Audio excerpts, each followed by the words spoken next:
All right, we are live, and people are going to be filtering in for the first couple of minutes here. But as folks are joining in, we'll start with a couple of quick intros. Hey, everybody that is live right now.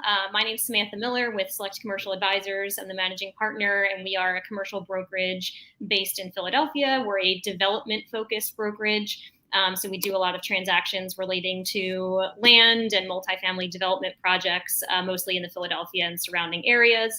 And joining us live today is Allen Borovich, who is a developer in the Philadelphia market. I'm going to let Allen do some of his own intro, but how I want to introduce Allen is, and this is Steve joining in as well. Steve, do you have, can you turn your background off? I might have heard something there. How I want to introduce Allen is when I first got started in this industry, first of all, I knew absolutely nothing about anything real estate related at all. I had no prior background in the industry. So as I was getting started in this business, I kind of dove into trying to learn about the investment side of real estate, right? So not so much the sales side where I am now, but how I could be an investor and grow and build my own portfolio. And Allen's one of the first earlier folks that I met who was really, really active in the Philadelphia market, doing amazing stuff. And Allen, you were intimidating to me. I mean, I saw you as, oh my God, who is this guy? Like, he's just developing hundreds of units all throughout the city.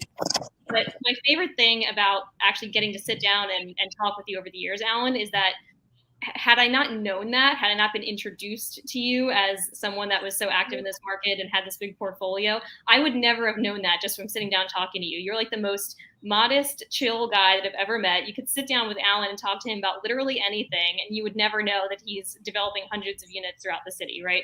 That's my favorite thing about Allen. And why that's important is we all go through this journey to get to, where we are, right? Allen's accomplished a lot in a relatively short period of time. But everyone's journey is different, and so much of the journey is not just about learning the tactics and the skills and the know-how of real estate or whatever industry you're in, but it's about your mindset and the journey you go on along the way. And Allen's just one of my favorite people to talk to about all of this. He's extremely knowledgeable about multiple different types of strategies for making money and building portfolios in real estate. But he also has such great insights on just the journey that you go on along the way, how things change, how you have to adjust your mindset, your strategy. So I'm really, really excited to just let Allen talk and have the opportunity to ask him all the burning questions that I have. Steve here as well is an investment sales advisor on my team at Select Commercial Advisors. I know we both have a lot of questions for Allen. Also, the comments are live. I can't promise I'll be able to address everybody's questions, but for those that are tuning in live, if you've got questions and want to pop them in, I'll try to work those in as well. By the way, this is being recorded, so if you miss any of it, we'll post it later. All right, all that being said, Allen, tell us who you are.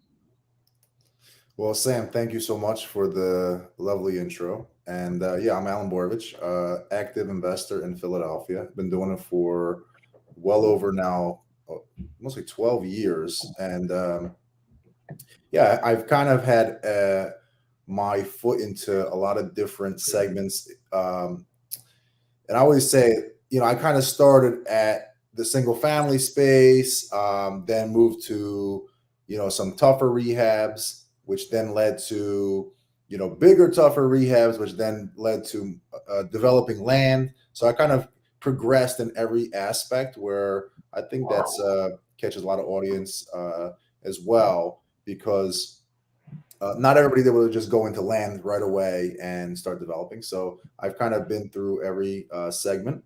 And so I mean, we could start. I mean, I started at, like the title says, I started actually after 1 year of college, and I started as a mortgage rep broker, and then which was it's a story that led me down into basically buying real estate, and this is actually the 2007 2008, right at that time when the crisis hit. That's when I started my real estate journey. So but I can go into more detail about that. Wherever you want to take this. I want to know about that. I want to know about what you were doing day to day at that time, and like what were the sort of small decisions that led you to make that plunge? Like, when did you make the plunge? Was it like you just one day up and quit what you were doing and totally got into this full time? What was the transition like? Like, I want to know about that like early moment when you really first started getting into your first few flips in those early days. Right, right. So yeah, so I was a mortgage broker. I had a lot of experience kind of qualifying buyers, or I had different realtors that were sending me business. But I saw the writing on the wall. I was like, you know what, this is not going to work. Being a mortgage broker, I don't think I'm going to be able to sustain the current business that I had, and which at the time, I knew a lot of guys in the real estate space, the investment space, in Philadelphia. And what I did see, I was like, you know what, I could definitely, I had to shift my strategy. At that time, I knew that I wasn't going to make enough money doing just, mortgage deals. And I was kind of burnt out by it. I wanted to get out of it. And I really enjoyed and saw real estate as kind of where I wanted to be. So as I'm there, I start figuring out, you know what, I could kind of qualify my own buyers. And I started actually teaming up with certain realtors in that I knew. I said, look, let me put signs up. Let me start marketing your properties and try to get them qualified. And I'm not a realtor, and the market sucked. It was terrible. And at the same time, I did have a few properties I was partnered in on that we couldn't sell. We had them on MLS, nothing selling. It's just completely, it's like nothing's happening at all. Completely silenced the marketplace. This is like 2008, 2009. And that's kind of how I got in. I start getting these calls. And my pitch was, own this house, 500 down, 500 a month. There's like, you can pay as little as that. That was kind of my pitch. I'm getting thousands and thousands of calls. I have flyers going all over the place. And I start qualifying people and saying, hey, I have these houses that are available. Like, I'm not a realtor, but here's what I do have. And from there, it was, I then had friends at different banks. So at the time, one in particular was Bank of America. And I was able to get the buyers qualified and approved through my friend at Bank of America. And it worked out great. And from there, I said, you know what, I could probably flip my own properties instead of actually going and flipping, other people's properties or properties that I'm a partner in that I didn't have a lot of control over. And that's basically what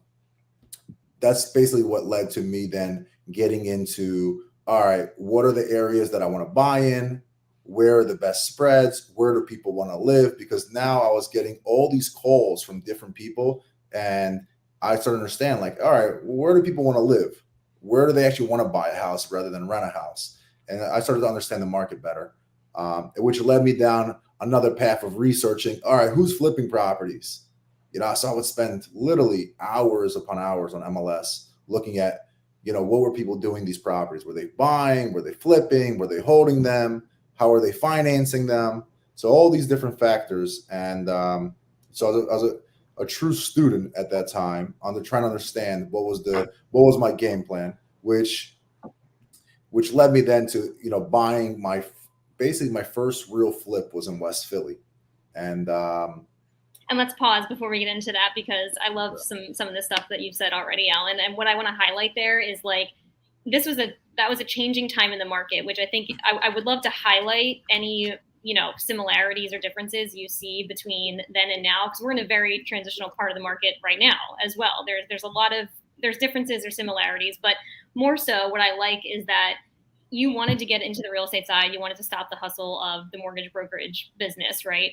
But like, there wasn't a clear path that made sense because the market was against what most people would be trying to do, getting into real estate at that time, right? That was the time everyone was like, get out of the business. So rather than say, okay, let me figure out something else, you took the approach of, well, there's got to be a solution, right? Like, I have to be able to figure out a way to make it work. And that's one of the fundamental differences, I think, between, someone who wants to stick to a certain type of role or job with a plan, which is one perfectly fine path, but to go the path of entrepreneur or starting your own company, you literally have to just go in there blind with no answers and become a student, right, of of this business and of the market for where it is right now, and try to figure out solutions that no one else is really laying out for you, right? So I just wanted to highlight that. And if you could talk us a little bit more about, like, talk to us more about your mindset at that time, and who was anybody telling you were crazy to get into the business, and like what gave you the confidence and the assuredness to, you know, move forward? What was really inspiring you at that time?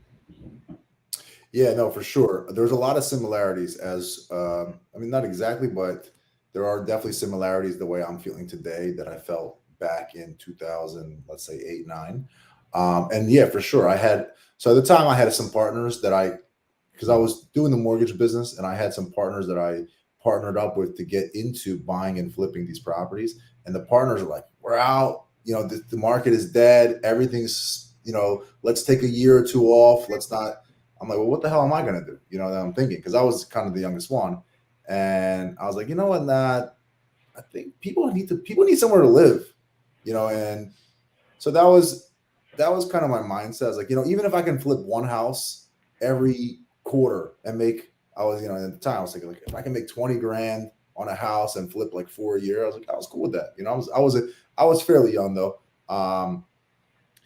And that was kind of my mindset, was like, I can definitely do this. And then I started seeing, like, not always is the market, meaning like what we hear on the news or you hear now today, where we hear from different peers, it's not always the same, right? It's like people need somewhere to live. They're going to rent. They're going to, yeah, there are definitely trends, but once you actually get in the space and you start seeing like what's going on, you kind of make your own, you make your own adjustments, and you start to see, what do people really need or what do they want? And that was kind of so I was like, holy shit, look at all these people. They all want to buy a house, basically. Yeah, the mortgage crisis and all these different things, but there were still programs. There were still a bunch of programs, and then it just kept getting past 2008. There was even more programs and more buyer programs that led. Which actually, when Obama was elected, there was another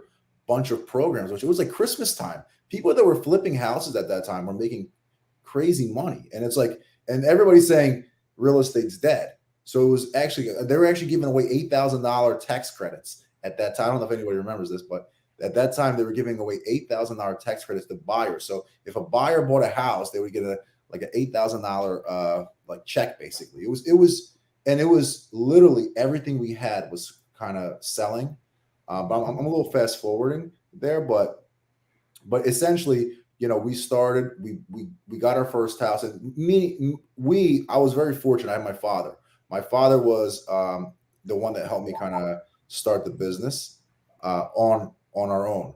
And so we bought our first property, we fixed it, and from there, right away we sold it. Within 90 days, it was FHA, and I had to wait the 90 days to actually settle. I remember, if anybody knows Because the of 90 the day rules for like yeah. how after the deed you have to wait a certain amount of months, right?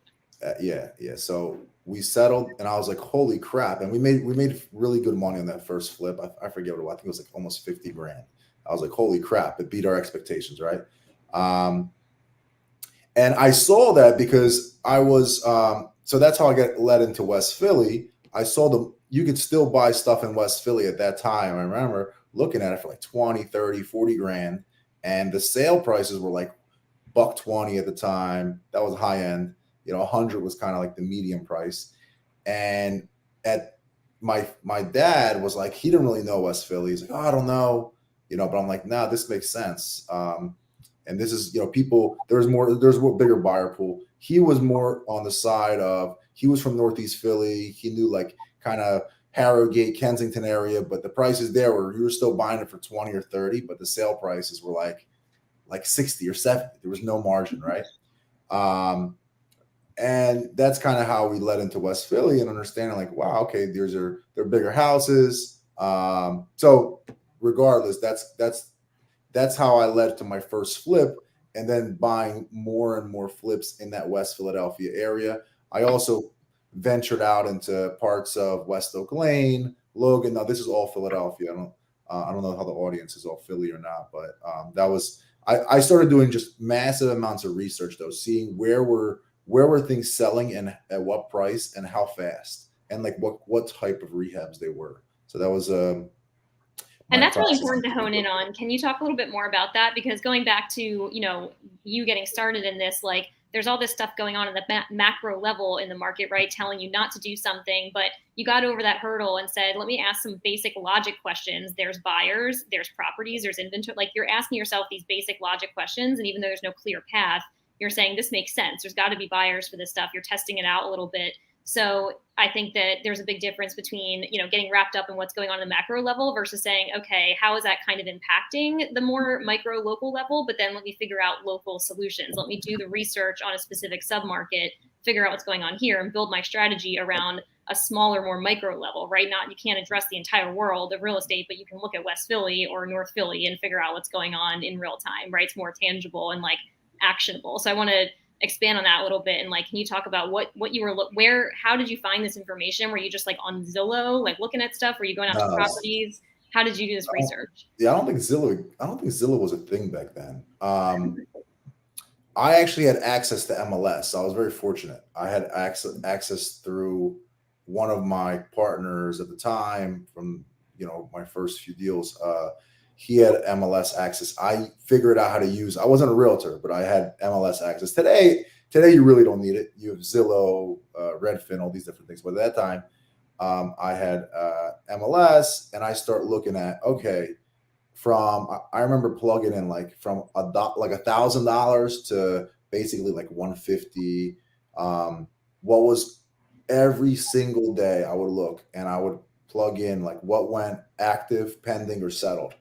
And every single day I would do that. And I would look at certain zip codes that I just became more familiar with. So I knew the West Philly zip codes. I started then getting into the other zip codes, and then I would see trends. Like I would just see this every day. Oh, wow. In this zip code, something came out for 50 grand. There's never something for 50 grand, right? And I started to just get familiar with it. So it was just, honestly, it was just the consistency. That's why I was consistently looking every day.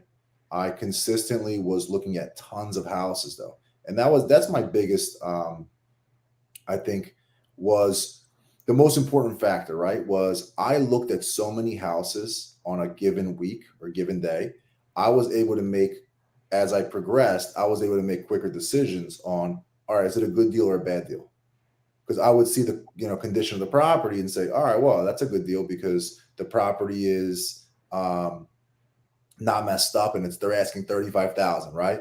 Or I would go to another property, oh crap, it's 35, the block sucks, and it needs a bunch of work.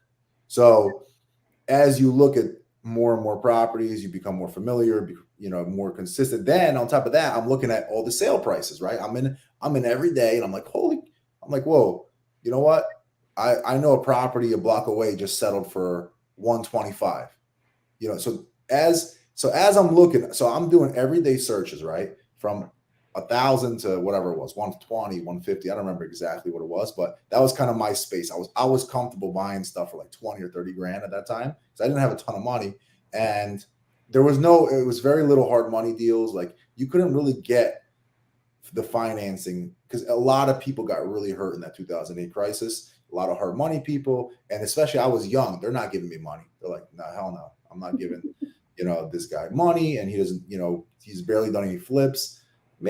As I got going, there was money that was available, but that was the progression, right? Was really the understanding of every day, and then just becoming familiar. Like, oh, this one pending, that's a good deal. Oh, whoa, who bought that? Damn it, I missed that deal. What did they do with that property, right? Did they sell it? Did they flip it? What did they do? How much did they sell for? Oh, no, they didn't. They refinanced it. Whoa, what the hell is that up? What game is that? And we can go further into that. But that was becoming a student of understanding like every property in my space or in my zip codes, I kind of knew at that time what was happening. And there wasn't that many transactions as it probably is today because the market really slowed down. So that also allowed me to kind of understand. And today I was doing all this manually, right? I was doing this, keeping notes, some spreadsheets, but like I'm not a computer tech. I didn't have any kind of programs or anything of that nature. I was doing this manually. just understanding like, okay, property on the block over sold for, 150, and I can get this property for 35. And I know my cost to do the rehab at that time. Boom. I know I can make money on it. I can sell it cheaper or whatever. So that was the progression. That's what I want to highlight that right there. That to summarize, like you were consistent and you did a lot of this research manually in the beginning without overcomplicating it, right? You just you observed every single day, looked at a bunch of properties, observed trends, and kept it simple. You just looked for, hey, did this sell for this price? What did this one sell for? Okay, great. Let me draw a conclusion, right? Just simple observation and consistency over time. And I think that's such a great way for anyone in the audience that's looking for a getting started like strategy and mindset, is not to overcomplicate things in the beginning, right? Like I very similarly also just use spreadsheets and notepads getting started. And I think it's the best way to learn and be a student, like you said, be a student of a process, and not get influenced by what else is going on out there. Like draw your own conclusions and be able to learn along the way without relying too much on information that's too easy to just look up and download and ask other people. You need to make your own decisions and draw your own conclusions. And I think that's something that's important right now in the market as well. Similarly, there's less transactions happening, so people don't know what's going on. It's another time to sort of become a student, right, of what's happening in the market and like learn all over again. But like it's okay to be a little uncomfortable, not know the answers, but just say, if I consistently analyze deals or look at these things every single day for a couple of months, something will pan out and it'll start to click. It's just about the patience and consistency, right? So I just wanted to hone in on that. Yeah, no, absolutely. That's the hardest thing, right? Is to look at all these deals. It takes time too. It's energy, time, gas money, whatever you want to say. It takes a lot of energy and time, and you're not pulling triggers on the deals right away because you're not sure. But the more you look, the more comfortable you get, the more you know what a good deal versus a bad deal is, and now it's like second nature. So that's definitely a key. Um, then you look at patterns. I think the patterns are what's key in any kind of market condition is you look at what's actually happening in your space, right? And you don't have to go crazy and try to like, oh my god, I'm going to take over the whole city. And I tried that. Actually, I tried like to like look at all these zip codes, and I was like, this no, it's not possible, right? I knew my comfort zone. I figured out where, and that comes with also like looking at properties. I knew what was comfortable for me, what areas, how far, travel time. So I was looking at all those different things, and I kind of built my own kind of box, right? My buy box essentially. That's essentially what I did. And from there, I was able to then just focus in on those zip codes, the price range, and know every single time a property would come out or go anything along them lines, pending, settled. I knew exactly what was happening, and I was comfortable. Yeah, So and you knew what a good deal was. You knew what a good deal looked like to you, right? Like because of your time observing it. There's no easy answer to that. I can't look up what does a good deal look like, I mean, you can learn strategies, but then you have to kind of determine that yourself. So I love that you did that early on. And then to just, I guess, transition into your first year. So you were flipping these properties, right? You identified what the good deals were, you observed, then you started buying these things and you were flipping. Like, how did this first year look? How many of these did you do? Were they all flips? Did you rent any of them? Like, walk us through like that first year? yeah, so the first year was I flipped actually 12 properties my first year, which is a lot for a That is a first lot. year. And some of them were, and most of these flips were pretty like marginal flips, like kitchens, some bath work. They weren't like full gut rehabs, anything of that nature, right? These were pretty simple. Now, remember at the time, there was a ton of bank properties coming out to the market. A lot of foreclosures, a lot of people, short sales came a little bit later, but there was a lot of bank deals, a lot of foreclosures that were on the market, and these properties were not bad. So that's essentially how, I looked at these deals. And at the time, we knew we needed money, right? We needed cash. We needed to figure out, like, we couldn't even go rent properties because nobody was really giving mortgages either. It was like, you're not going to get it. a really good investment loan at that time. So the only real game that we had, that we could go and approach was, all right, we got to buy and flip and build up our own cash, and then look for deals. Um, so that was the game. You start seeing prices falling, just more inventory, but good deals would still fly off the shelf. I remember like good deals that would come on the market. There was multiple offers, highest and best offer. It was still happening back in the time of 2008. Now, there was a lot more there was a lot of sleeper deals though at that time where stuff would kind of sit on the market for a long time. No offers, no offers. You can make a low ball offer and boom, you can steal a property. So there was some of that, but yeah, that first year was and that's what we look for. We were looking for deals like that were kind of easy rehabs. We were not trying to go in above our head and try to you know, because my dad didn't have much experience really in the renovation space. I mean, I certainly didn't, and it was more of a trial error, learning, and we just consistently built up our knowledge base, right? Saying like, all right, whoa, you know, oh, these windows, okay, it costs that much to replace these windows. Okay, check mark, checkbox. The siding and the back of the house is bad. To replace that siding, we would actually get quotes a lot of times before we would go into contract on some of the houses. And we start building up our basically understanding of what the cost is for these properties.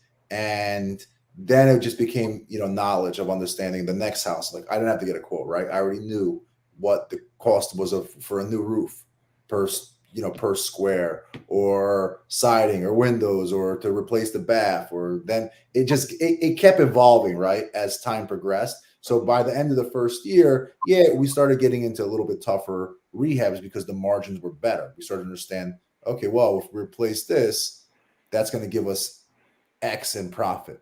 And that was, that's how kind of the evolution of it evolved through the first year. I was selling most of the properties on my own, though. It's still in that first year, I was selling most of them on my own, just banging up signs and finding my own buyers, and then it's basically for sale by owner. I was doing for sale by owner. They were calling me. I was then telling them to go to go to Bank of America or go to this mortgage broker I know, get pre-qualified. They would say, yeah, they're pre-qualified. Boom. And then I would essentially handle the process of helping them get their documents over, or kind of pushing it. And I would take like a $500 deposit, like nothing, right? And that's it. That was kind of the game for the first year, which then led into the second year, which I flipped about 20, I think like 22 properties the second year. So it almost doubled the output. And that's kind of when I started to get legs under the renovation process, understand even more in detail, what it took. I started making connections also with brokers. So I started acting like, I was a big buyer with different REO brokers. I would contact them constantly, try to get first dibs on properties. And that's where, we started building up more of a cash position, because now we're flipping 2 or 3 properties, sometimes in a month. And so that was essentially the second year of, going into flips. And were these all pretty much like the same basic renovation? I know some of them were lighter rehab, and then they started to scale to heavier rehabs. Was this all single family row homes, Philly, yes, 3-bed, 1-bath, 1.5 bath, like same thing over and over, rinse and repeat, right? Yeah, rinse and repeat. Potentially we would do a duplex every so often, but that was rare. But yeah, almost everything was just single family row home, like the identical homes. We just knew exactly what the heck we're getting into. And do you think that looking back, that helped you scale through those first 2 years and do the volume you did, versus what if you did a couple flips and then you were like, hey, let's go do, a crazy like adaptive reuse conversion of a giant warehouse or some crazy project, or even just, go to a different market, try something new, build luxury homes. Like, there's all these strategies out there. And I think, the shiny object syndrome is one thing I, talk about with folks a lot. Like, what kept you on that track? And do you think that was crucial in your, in your path? Yeah, no, for sure. I was definitely like ready to do like a whole bunch of crazy stuff. I was very lucky that my dad was involved. There was no podcast. There was nobody I didn't even know who the heck to talk to. Like I was just in this space, but I was very fortunate. My dad was a serial entrepreneur. He was in a lot of different businesses, and he kind of was like, "Whew, oh, come back." He's like, you're not gonna go try to do this like $500,000 flip because I'm like, no, we can do this, but we kind of, he helped me stay in the lane, especially for the first few years. So I was very fortunate. Yeah, I was very fortunate that he was kind of by my side and told me like, from experience, like don't jump to this, don't jump to that. And yeah, that was more or less my dad's doing. And, but you still had to stick to it. Yeah, well, yeah, for sure. And then slowly as, year 3 progressed, which year 3 actually flipped like 36 houses, which was like crazy at the time. That's insane. And then it was like, all right, now I was already I felt like an expert of some sort, because I've now flipped a lot of properties. My dad's now, he kind of like passed the way of saying like, all right, you know what you're doing.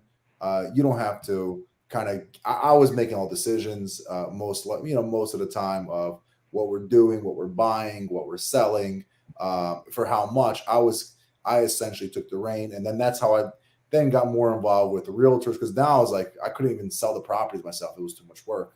And that's when I ended up getting my real estate license at that time, or close to it. I started using realtors because I was like, I got to use MLS. Like I can't just put these for sale by owner. It's like too much. So I started using MLS brokers. And then that's when I became a realtor, because I was like, I could just put this on MLS myself. I don't need some broker to do it. That was essentially my thought process. And, but yeah, then that third year is when we broke through essentially. And we started figuring out like, all right, now we have a little bit more money. We can now potentially leverage properties or move into a different space. That was also with research, going back to the understanding of the marketplace. Was I started looking at, and there was certain buyers in particular that at the time I was looking at, because they were the same guys, right? The same groups, you could say, of buyers, right? It was, and you start looking and seeing like, what the hell are these people doing with these properties, right? I passed up on that deal, and now somebody, XYZ person bought it. What the hell are they doing with that property? And that's what I would do. I would start like looking like, what do they do? And I started seeing like a blanket mortgage, which I didn't know what the hell it was, right? I'm like, what the heck's a blanket mortgage? How do you get $1 million loan against that property? I'm thinking like, this got to be like fraud. I'm like suspecting like all these different things, and I start to understand like, holy crap, he put like a bunch of properties together, right? And I was doing that through MLS. I was starting to see, because on MLS you could actually see in public records a lot of times the loans. You can't really see the details of the loans, but you could see, all right, it was $1 million mortgage, but it's encompassed like 5 or 6 properties, let's say, at the time. So I was like, holy crap. And I started doing the math, like, well, they appraised for this. That's what that's what the person got. So I just started doing like backwards math on somebody else's deal, and the deal I passed up on, and I knew the properties, so I was just studying the different bigger players within my space, and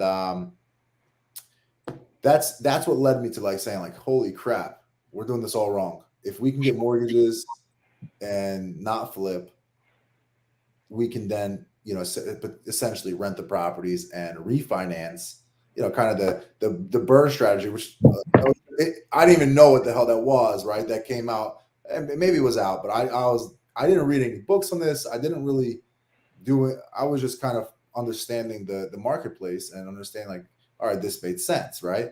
So it was a solid 3 years of flipping properties before this really came back around. And it's interesting to hear you say that, because going back to the beginning, you started in the mortgage business, right? So it's not like you didn't understand like the basics of debt, leverage, but correct me if I'm wrong, were you doing mostly like owner occupied, like just loans, 30-year loans that people were taking out to buy properties, like FHA, stuff like that? Yeah, yeah, I did a lot of like refinances. I was cold calling, and we were, doing a lot of homeowners, stuff. But I did have some investors, and I knew what they were doing. But I also, like I keep going back. I was fortunate. My dad was very anti, like, no debt, or no way. Let's use the money we have. So he was, because it's been, especially with the marketplace, there, 2008 crisis, like, everybody's going for closure. Look what's happening. People are over leveraging. We don't want to be in that position. So I was like, well, hold on. Like, there's no way we're going to be able to scale after 3 years. I'm like, there's no way we can scale without getting loans.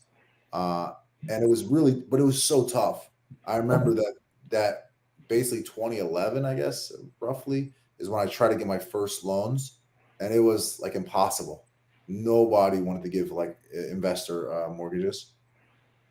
So, but yeah, that was essentially the progression, and but it was not a it was not, it was, I understood, I saw different investors, but it was more like purchase money, or I didn't really look at it like, for them, as like a business strategy. I didn't understand it at the time, because it was more just like, all right, I'm doing a loan, I'm gonna get a few bucks for doing a loan, and that's it, and move forward. But now I'm in the thick of it. I'm like, wow, I can actually borrow this type of money. Like, this is crazy. I built up this, you know, basically cash that we can now invest and buy, or we can now re-leverage it. It was a little scary at the time, to be honest. I was very nervous getting my first loans. And I remember, actually, I got introduced to a banker. I was like, I had to beg the bank to like give me my first loan. I remember it was like 7 properties, and it was like $300,000. Imagine, like, right? Um, and it was at 7%. I still remember 7% was my first loan, which was And actually what not a bad LTV deal. were you getting back then? Oh my god, I was like, probably like, I don't know, 65, 70 LTV, but like, it still worked, right? It still worked, and Because you we own these properties free and clear, basically, right? You had bought they all were these. free. Yeah, they were free and clear, right? They were free and clear, and essentially we were able to pull the money out. We're able to now, and now I'm seeing like, oh wow, this is cool, right? And but not only that, now with my research, I start seeing like, what are these other investor groups? What banks are they going to? Which then led me to making better deals, calling those bankers, saying like, "Hey, I just see you guys did this loan. Like, what's going on? Like, give me a chance. Like, what do I got to do? Let me come in." Um, and that was, a lot of that was the research that I was doing. So, but yeah, that was essentially the first 3 years. What, mostly flipping, and then gradually got into, because I still continue to flip. I still would try to flip, for every, let's say, 4 or 5 properties into year four. I significantly down my flip amount, but I would still try to flip like 10, 12 houses at that time, um, just for cash flow. That was kind of my. I don't want to get away from my bread and butter at that time, and totally go into just rentals. So I didn't like fully turn off that switch.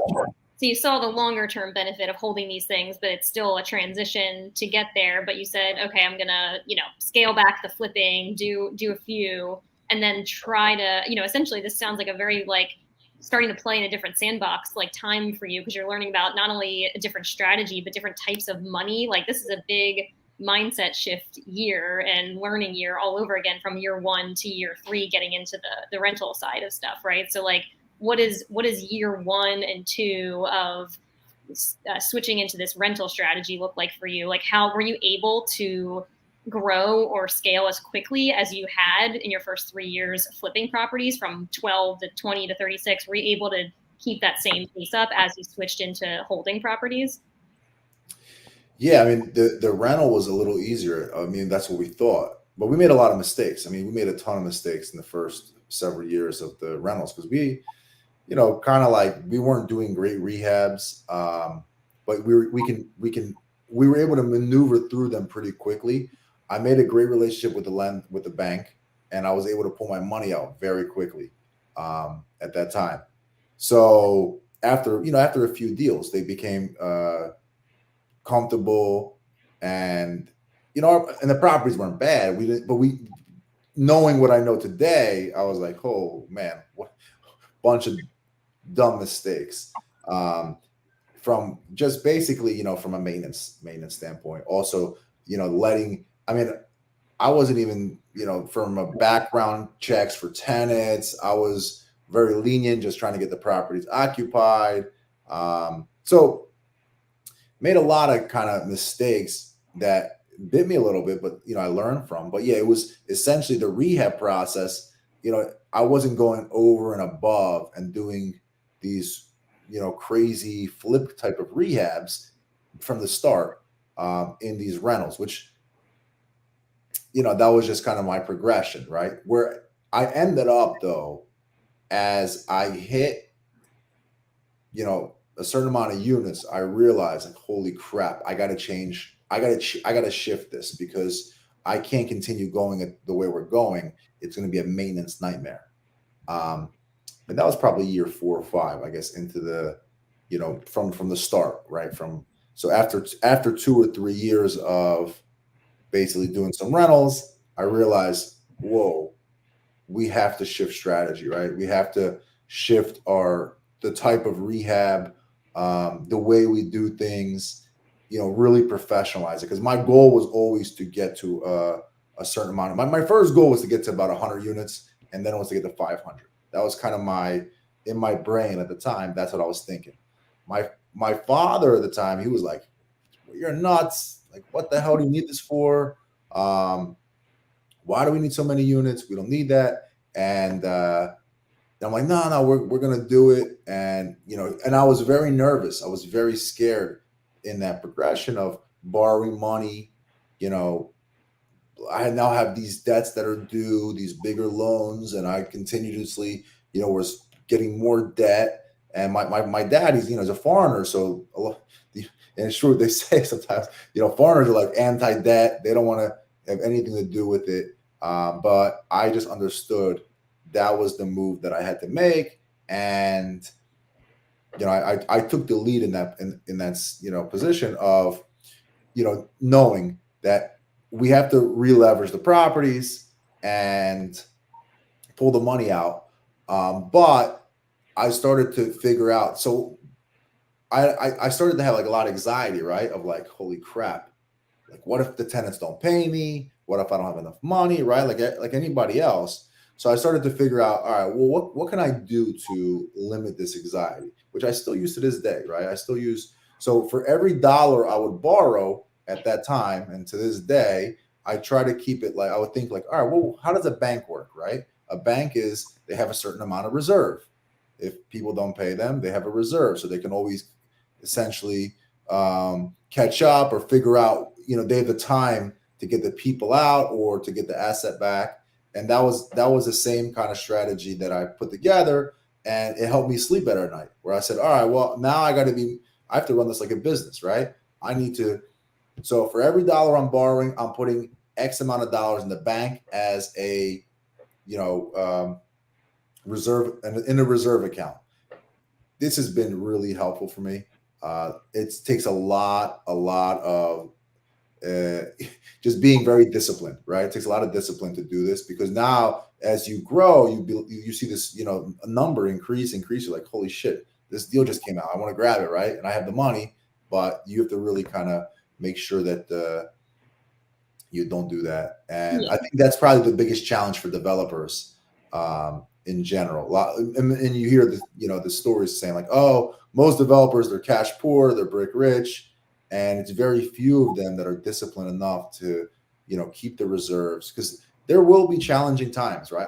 I've had now through the years definitely some ups and downs, and thank God I've had these reserve accounts, because I've been hit with maintenance issues or rehabs that even as I progressed and did all these rehabs, I had stuff happen where I was like, holy crap, things went, higher than expected or whatever the case may be. And I didn't budget for this, but I had this reserve and I was able to tap in and do what I had to do. But that takes a lot of planning and discipline with your own business. Getting Yeah. there.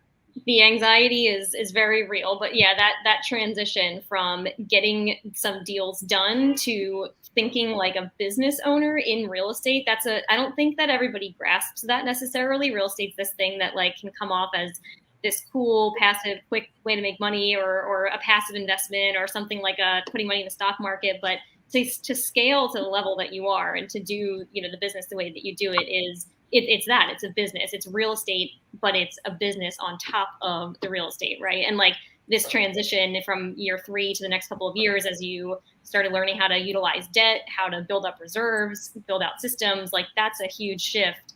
Despite the fact that you had so much volume you did in your first few years, like that's still another pivot point. And I know, Steve, you've been quiet, but I know you have questions at this point as well, because Steve's also getting into, the industry, and you're going through these pain points of dealing with rentals and rehabs. Like, what questions do you have? I know you've got them. Yeah, no, 100%. I think I could probably relate on pretty much everything touched on there. It is kind of painful, especially in the beginning. And I think it really is kind of building your operations up to a point where you can sustain yourself and put money away in reserves and have something to pull from. And I'm kind of I'm more so curious. How do you think that your strategy would work in today's market? I mean, I know we kind of touched on it a little bit with the similarities from today to when you started back in 08, 09 time frame. But you can't buy properties for $20, $30, $40,000. So I'm just curious, kind of, where you see the opportunity for, I guess, newer people coming to the market to kind of be able to model what you've done. And is it possible? Is there maybe like a different strategy or something that we have to kind of look for and be able to see? I don't know if it really works the same. So I'm just curious to kind of get your feedback. It's a little bit more general. Right. No, it's a good question. And, granted, when we were buying these properties, the rents were $600, $700, where today the rents are $1,500, $1,700, $1,800. Now, still, as rates have gone up, right, over the last year or two, last year, it's almost like deals do not pencil, right? Like it's just nothing makes sense. It's really high risk. But in the same time, as it relates back in, let's say, 2008, I remember we also were buying properties. We bought a few properties like super high, and we were upside down. Like they were like appraised for, I remember like 55, and we ended up paying like 70. Like these are examples, right? And it was like, what do you do? But I still own some of these properties today, to this day. They can, they spit off cash flow. The principle is the same. Now, I think the biggest challenge of real estate investing is that you have to have the discipline and knowledge and fortitude of saying, I'm not going to make a lot of money in the first few years on these properties. There's not a lot of money to make, right? If you think you're going to get rich quick, this is not, I didn't have that kind of mindset of, hey, I want to get rich quick. I want to be, have all these properties. And to this day, even every project I develop, it's like there's a 5 or 10 year plan to really make money on those properties. And the real money is made in that time frame, whether it could be 5 years. Now, I was very fortunate, right? When I started in 2008, 2009 of really getting in, there was essentially the wind was at our back, right? The rates were going down, rents were going up, and property values started to go up. So there was a real, very fortunate, circumstances to be able to refinance these properties after X amount of years and pull cash out, but the payments didn't really get affected and the rents went up, right? You don't have to be a genius to see that. Today, okay, we got to go back to the basics. Now, opportunities will present themselves. I'm certain of that, as they did when I started. We don't particularly know exactly, right? I'm not a mind reader either, but I do believe that a lot of people will get out of the game or out of the market. There will be new opportunities that will come up. that will present themselves. And if you stick to the basics, saying like, all right, well, people need somewhere to live. They have to rent or they have to buy. Things are still selling. Things, so the market is different today than it was then, right? Today, what, like 80% of people have rates, like homeowners, less than like 4% or something like that. Some kind of ridiculous number. I forget what it was. So there's less inventory that's going to hit the market, right? There's opportunities still to buy and flip. People need somewhere to live.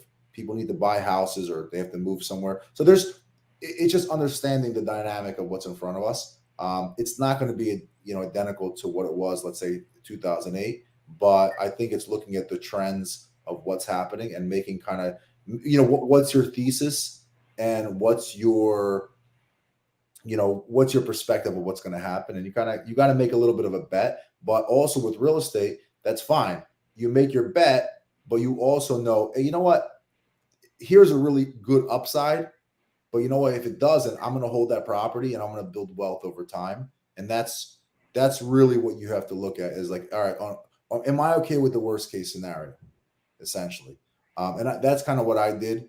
But I always recommend when people say, I want to get into the real estate space and I want to, start investing. Yeah, if you can get in and, build up some more cash, that's always the best way, right? The more dry powder you have, you're able to pounce on opportunities, and it's also velocity of money. Say it again. Sorry, if I go back what you're saying, get into the game within not necessarily the first strategy right off the bat. Yeah, you don't want to tie up all your cash into rental, right? Like, oh man, I have this rental, that's it. Now you're out of the game, right? Because it's also about velocity of money. How quick can I get my money back? And that's why the BRRRR strategies, right, have been so, it's everybody loves the BRRRR strategy because, right, you're going to rent it and then refinance and get your money back. So there's a lot of ways to make money in real estate. There's a lot, and it's evolved, right, from wholesalers to flippers to the rent, refinance. There's a lot of ways. I think keeping your foot, your hand on the pulse and understanding are the dynamics of the market, and really you got to be. It's a business too, it's a business, and it's like if you want to make real money and you want to really seize opportunity, you got to consistently be in the game. You got to really be a student. So that's kind of my biggest advice. It's pretty easy, right? In theory, you got to spend the time, look at the properties. But I always say, like, the more properties you look at, like, that deal will come up. There's always money for a good deal, right? There's like, if I bring a good deal that's worth, let's say, $1 million, and I can get it for 200,000, I'll always figure out how to get the money for that deal. But you got to be prepared for that deal, right? And the more properties you look at, the more you understand the market. And I've witnessed this over my career. I was able to pounce on. I could think of like 4 or 5 deals, right, that were just exceptional deals that I was able to really quickly. I remember one. I was a wholesaler. I'll tell you a story. And he comes to me. It's off a property off Lincoln Drive. Properties are like, I don't know, freaking $400,000, like retail. And he comes to me, he's like, yo, I got this deal, blah, blah. I'll give it to you for 60. I was like, done. Like, I made, I don't know, I forget. I think I made like almost 200 grand on the flip. It was like crazy, right? But like, it was so quick being able to make that decision. And he didn't know the price. Those are like the home run scenarios I see talked about on social media that nobody believes is real. And, I guess it actually happens. It's real. I've had that. I had a bank. It's another deal. Off your desk, let me know. Yeah, what? Say it again. Said next time one of those home runs come across your desk, let me know.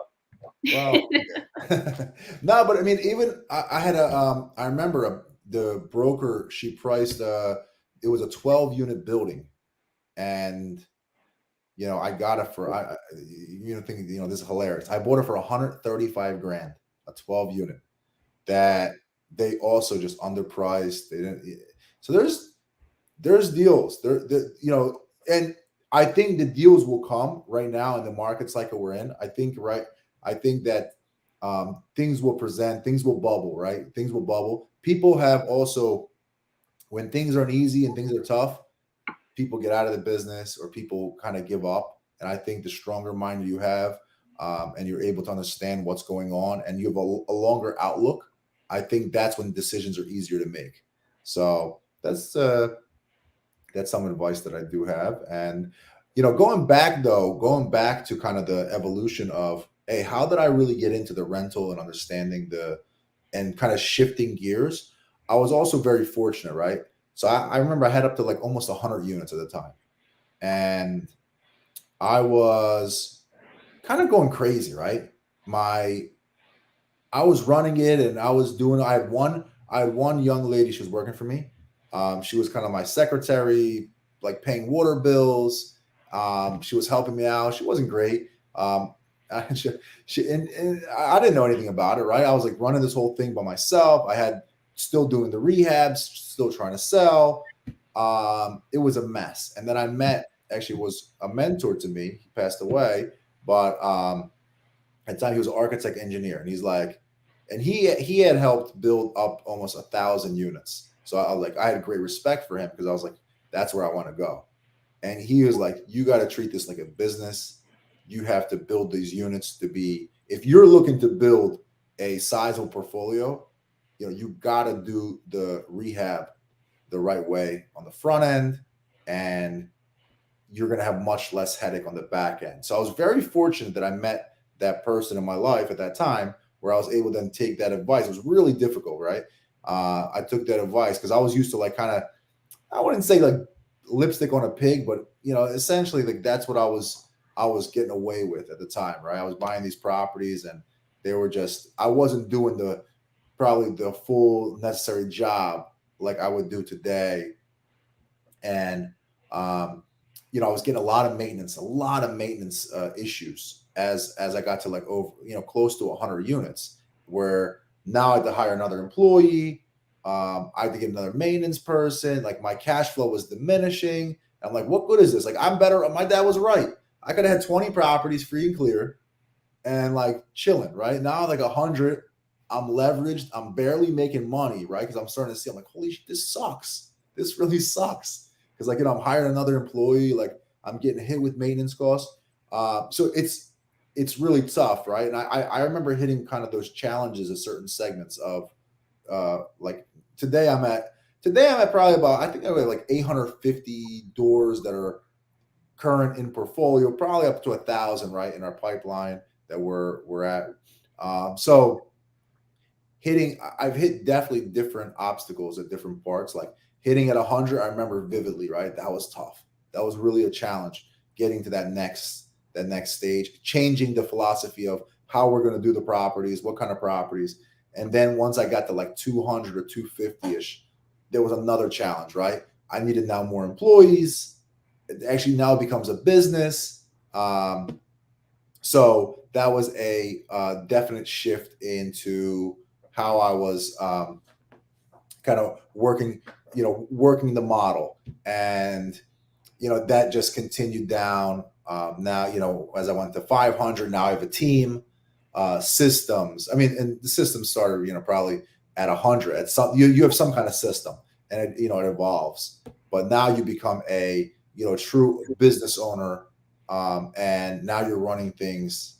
You're now CEO, right? You're not this kind of, you go from essentially hustler, flipping properties, doing everything yourself, to now having a full team and creating systems and an environment where people want to work for you. So it's a really big evolution that you go through.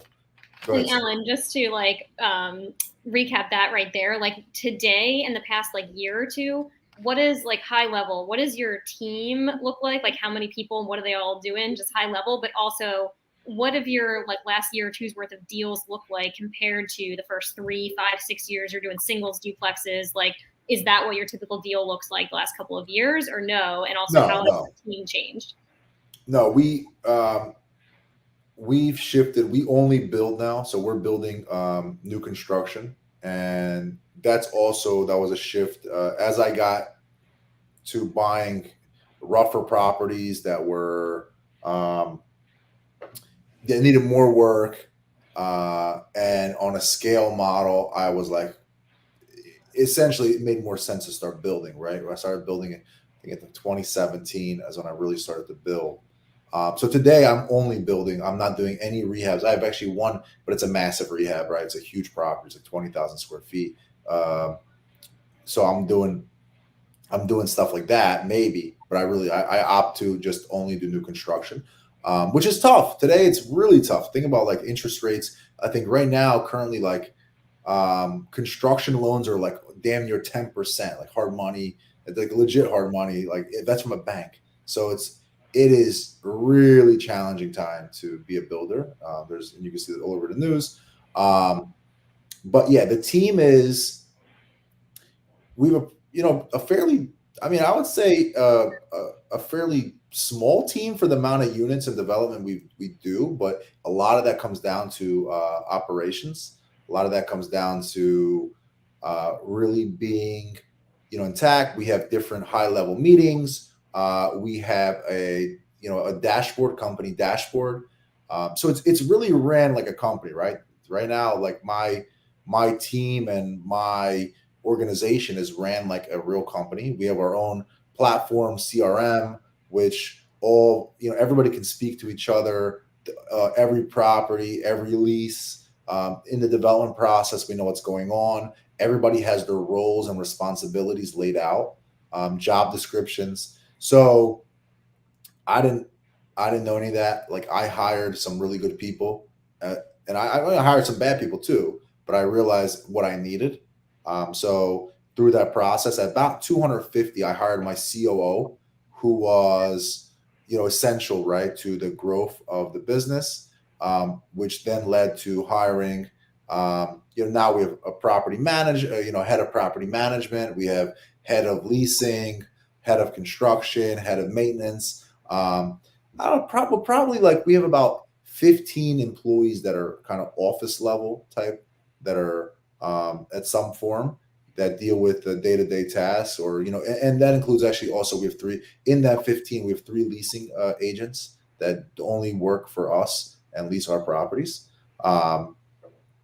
But it takes a lot of now kind of mindset for me of saying, well, you know what, I used to do every job, and I tell my team that I've done everything from paying the water bills or the Pico bills to calling the tenants that they're late on their rent.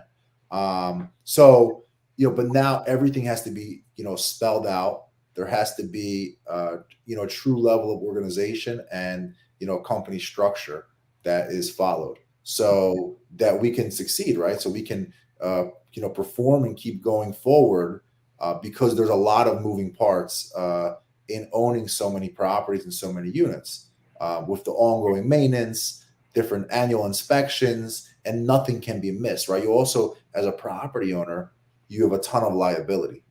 And now, as I sit here today, I've now passed on these, different day-to-day things that need to be done to my staff, and I have to trust them that they're going to get it done. So it's a huge mind shift, and it takes time to kind of get to that point, and you have to have the right operations and the right strategy. Yeah, 100%. Having the operations, getting to that point is a huge hurdle, but I imagine that it, is worthwhile because it sets you up to then be able to continue to scale, right? Like you have to get over that hurdle, and it's tough when you're in the early or anywhere along the way. But once you make that decision to, really scale up in a huge way, there's just no way to get there without a team, without delegation. You can't do everything. I like that you said that you did everything at one point, like you got in there and did every single job, because then it teaches you to know how that has to look, right? What has to get done. But if your whole operation depends on you doing all of them forever, there's just no way to grow. I mean, you could stay doing the same thing, or you can grow, right? Right. No, absolutely. And you have to invest in your company. So if you're taking, if you're going to have 5 or 10 properties or whatever, 20, I mean, that's cool. And there's nothing wrong with that, right?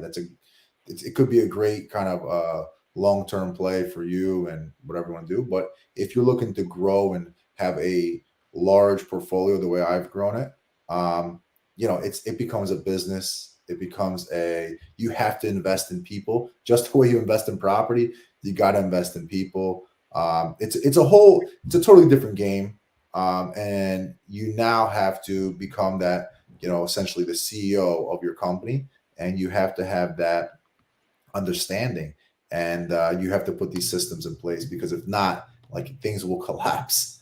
It is, you know, it is serious, and there's a lot of, you know, there's a lot going on, right? You could have, you know, a certain amount of move outs. You know, today we have on average sometimes 10 move outs in a month, or 12, or sometimes on high times more. Like, you have to have the systems and processes in place to go and knock out those turnovers, get them released up. This is real money, and it's not like it's all magnified, right, by, you know, the amount of units. So there's water bills. They missed a water bill, or the lady that, you know, the lady that's responsible to pay the water bill, she doesn't pay them, and people's water is getting cut off. Like, it could be monumental stuff, right? That happens. You have to really be on top of it and have the right systems there. So yeah, for sure. And knowing what you know now, and this will be kind of leading to our wrap up here, to bring it home to where you are today and connect it to where you're going. Now that you've seen what you've seen, you've got your system set up in a certain way. You know what it takes to, you know, maintain where you are and have some ability to scale. What's your thought process on where to go from here? Are you going to continue to, you know, perfect the system that you have and maintain the team and operations that you've built? Or do you still see another big scaling point? I mean, you know, you can continue to do a couple more properties here and there, acquisitions and development, but are you envisioning doing another big scale up at some point, double the team or double the portfolio? Or are you more thinking about how to, you know, streamline and perfect, like, the system that you have? No, we're definitely we're looking to move forward. We're, you know, right now we're approaching the 1,000 unit mark, which is kind of a big hurdle for us as a company. But our goal is getting to 5,000. So there's inevitably you know, I guess you say fairly young. I feel fairly young.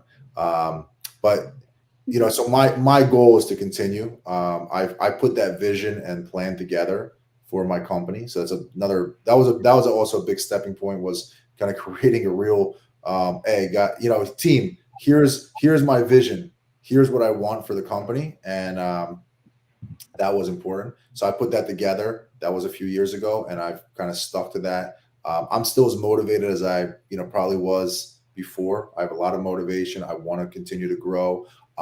We're in a challenge right now, market segment of saying, you know what, things are tough, right? The last few years, yeah, they were much easier. Even through like 2008, 2009, like on the upswing was, I mean, I didn't really understand how easy it was, right? Today, it's a much greater challenge, not only because, you know, now we have a big ship, right?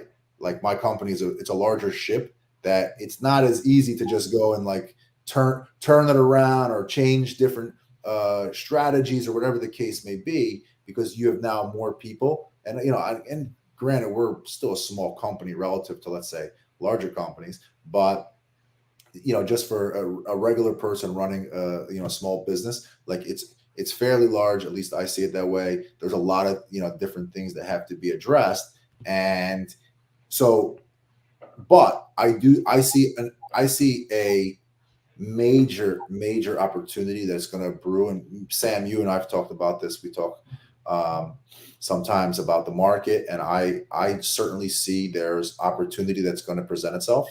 I don't know what that might be exactly, but I am constantly looking and understanding. So we're keeping kind of the engine running. A lot of people I know that, like, it doesn't make sense, right? You have to put more money in these deals today. So like, when I build something, like, my burst strategy does not work, right? Like, I'm now actually leaving money in deals, but I'm okay with that, right? I'm in a position where I can say, you know what, I can afford to put a little bit of money in this deal.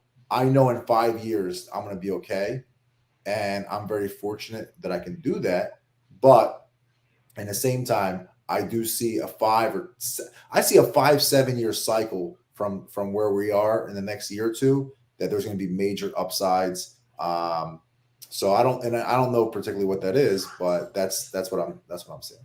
Well, it sounds like, and to bring it full circle, going back to your day one, this to me, and tell me if I'm wrong, sounds like the time to do what you did way back then is that research. And you know a lot more today, obviously tremendously more than you did back then, but it's still a new market. And to be able to take the time and determine, well, what does a good deal look like anymore? Maybe we won't know for a few months, things have to settle, there's so much change, but taking the time to do what you did back then, I think is crucial. And that's one of the things that, I love working with buyers like Allen who take the time to figure out, what is my strategy? What deals am I looking for? What are my criteria? And it makes it exponentially easier for us on the brokerage side to understand, okay, what type of deals to send you, right? And that's one thing I've always liked about, how you set yourself up, Allen, is you know what you're looking for and you tell everybody about it so that you can, attract those type of deals to you. And when the opportunities do present themselves, you're in a position from your operations, from your clarity of focus of the research and what you're looking for to kind of absorb those opportunities. So if I can tie it back to your first early years, tell me if I'm wrong, but I think that's really where a lot of folks should be spending their time right now, and taking a lesson from your journey, that it's worth it to really just hone in on a market, take some time to figure out what's going on, like large scale macro level, but also like observe and just see what makes sense, kind of draw your own new conclusions, if I may. Oh yeah, absolutely. There's going to be a being, and and you also have to be like we started the podcast. You have to be humble, right? Like, just because and what's worked maybe the last few years, it might not work now going forward, right? You have to be able to adjust. You have to be able to shift, because that's just market cycle. That's business. So absolutely, I think the main thing is you always have to be a student of this, kind of business as things progress, rates go up, property values, inflation, whatever the case may be, right? There's always going to be some kind of dynamic that's kind of that we can't control in the market. Today it's interest rates, right? It's like, oh crap. Like, I remember a year ago, I was like, holy shit, I can't, oh my God, we can't evict anybody. Or inflation, right? We can't get materials. And we kind of, we figure it out to get through that. Obviously, the interest rates is like a major. It's probably the toughest one now to date that we're doing. But for sure, we're going to adjust, figure it out, and kind of strategize on. And we might slow down, right? We might not go, because you got to be smart. But in the same time, like we're going to stick to the base of saying, like, all right, well, we can do less and just continue to buy and put our money into this deal or this deal or this deal, and when the scale does come, then we can kind of lift off and scale. So I think that's important, right? It's just kind of always being an investor and always keeping kind of your hand on the pulse of the deals and what's going on in the market, and being a student of the market to adjust to. Awesome. I love that. Well, wrapping it up, final question note, and then we'll wrap it up from here. But Allen, tell us, when you're not running an enormous company and developing hundreds of units, what do you do in your spare time? What hobbies do you have, or what else do you have going on? And then as a second question, for everyone listening in the audience that has a million questions for you, or wants to know how they can help, or get involved in what you're doing, what's the best way, or what are you looking for? Should people send you deals? Should people reach out to you for jobs in construction? What are you looking for, and what can people reach out to you about? 2 questions. Yeah, I mean, so my time, I am a father. I have 3 daughters, so I'm busy with my girls, and that takes up a lot of time, but I love it. I wouldn't trade it for the world. And then in reference to to reach me, I mean, I'm an open book, as I've kind of sat here and spoken to you about my development. So I would say, if anybody wants to reach out, I'll leave my information. You can email me. I'm more than happy to and if there's a good deal, obviously I always like good deals, but you could always reach me through email, and I'm usually pretty quick to respond. And I'm more than happy to share any kind of thoughts or answer whatever questions I can answer to help out. Because I was very fortunate to have some great mentors, and I still do to this day, as I've kind of come up. and I would love to, answer any questions that people do have for myself if I'm a little further along than they are.